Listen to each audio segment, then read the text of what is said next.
Amigos, la lucha contra el terrorismo tuvo muchas consecuencias. Hubo víctimas de todo tipo y toda naturaleza. Y parte de ese grupo de víctimas terminan siendo militares y policías, en su gran mayoría y ancianos, que tienen años sometidos a persecuciones infinitas que no acaban. El caso del Frontón vuelve a visibilizar este problema y nos exige preguntarnos, como sociedad, ¿se justifica que sigamos investigando militares y policías, que metamos a la cárcel militares ancianos de 80, 85, 90 años, muchos de ellos enfermos de Alzheimer, de demencia senil, por haber defendido a la patria? Dos reflexiones generales. El Perú se defendió como pudo. Éramos una fuerza armada y una policía que no estaba preparada para enfrentar a la organización terrorista más salvaje que ha existido en América. Recuerden que Al-Qaeda fueron 12 que pusieron en jaque a la potencia militar más grande de la historia.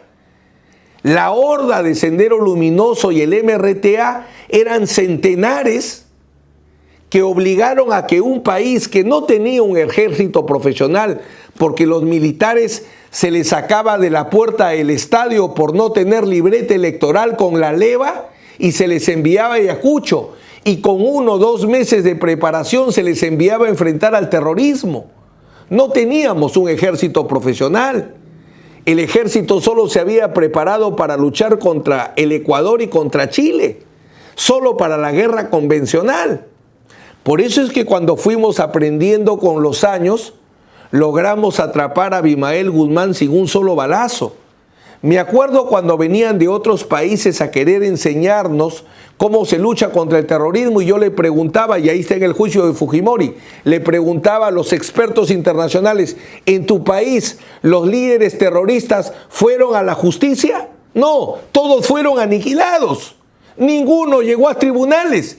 En el Perú, todos los dirigentes de las organizaciones terroristas fueron a tribunales, porque el Perú fue aprendiendo a lo largo del tiempo. Hoy día, ¿cómo pelean las potencias militares contra la organización terrorista ISIS o Estado Islámico? Bombardeando Siria.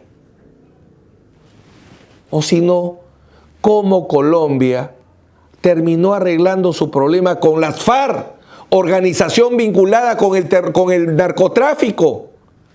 Curules en el Congreso, canales de televisión, justicia especial, con la bendición del Papa y con un premio Nobel. Si el mundo acepta ese tipo de solución, acepta que las altas potencias militares luchen contra ISIS de la manera que sabemos que lo están haciendo, y aceptan que a las FARC se le dé la solución que acabamos de señalar, ¿por qué a los militares y policías peruanos no se les puede dar una solución parecida? Hay que acabar con la persecución de militares y policías, utilizando mecanismos ingeniosos, como por ejemplo entender que la imprescriptibilidad no es absoluta, porque en el derecho no hay nada absoluto. Hay criterios para poderlo hacer aplicable sin que sea irrazonable o injusto. No pido impunidad, sino justicia. Y la justicia es justicia para todos, amigos. Impunidad es que no haya proceso, que un Estado criminal haya querido ocultar a los violadores de derechos humanos. Pero acá ya tenemos casos abiertos, 10, 20, 30, 40 años. ¿Qué impunidad hablamos ahí? Allá hablamos de juicios que ya se convirtieron en inconstitucionales porque se ha violado el plazo razonable. Por favor, los derechos humanos no solo es para perseguir, sino también para saber cuándo se debe acabar con esa persecución, porque esa persecución ya se volvió por el tiempo una violación de derechos humanos. Gracias.